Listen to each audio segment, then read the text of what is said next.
This is Gary Kay, and I got a rant. Have you noticed how irrelevant old people are? When I was a kid, I was taught to respect old people because they had gained knowledge from experience. Like how to drive real slow, even when you're not supposed to.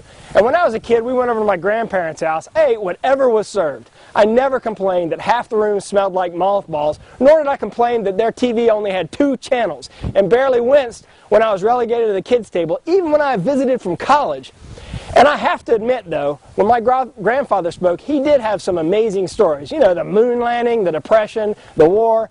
I remember my parents and grandparents. I'd ask my parents and grandparents about everything.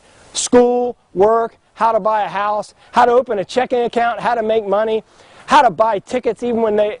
and how to even appreciate the evening news. I was actually surrounded by old people that had the answers to everything and anything I ever asked. Not anymore. Ever since I started traveling with a laptop way back in the 80s, does that make me old? Whatever. My parents seem to think I'm a technical support specialist for everything computer related. I'm asked about everything from how to open Word to how to get email from AOL now that there isn't an AOL button on the computer screen. And I regret recommending my mom buy an iPhone. Apparently it's the most complicated thing she's ever owned. Just the other day, hers was stolen, aka misplaced. And I told her how easy it was for her to back up and get her new phone back up and running. All she had to do is sync her iPhone with her computer. And you know what she did? She asked me what syncing meant. It gets worse. With the average age of a Pro AV salesperson being 51 and the average age of our clients being 38, is this logical?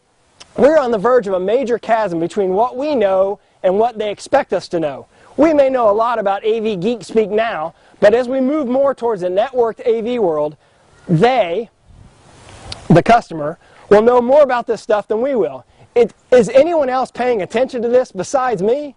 I ain't going to be irrelevant. I've rigged up all sorts of fail-safe ways to make sure that I'm not irrelevant.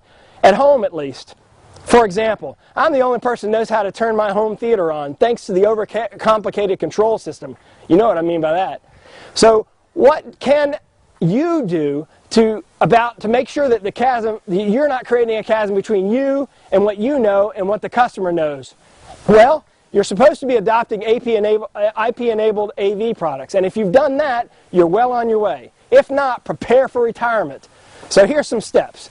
Step number 1, I recommend that you get educated. Infocom, Cedia, need I say more? Now step number 2, stop using old technology. Are you still using composite video, you frickin' loser? Step number 3, embrace new sales techniques. Relationship sales has always been the way to sell in AV. We all know that. And all social media is, you old eggheads that are out there, is the new relationship sales model. It's Relationship Sales 2011. And step number 4, this one's simple. Learn from your kids. You really think Facebook is a fad? You really think that's a fad? Okay, here's the other option. You could, of course, become irrelevant and retire. This is Gary Kay. I'm out of here.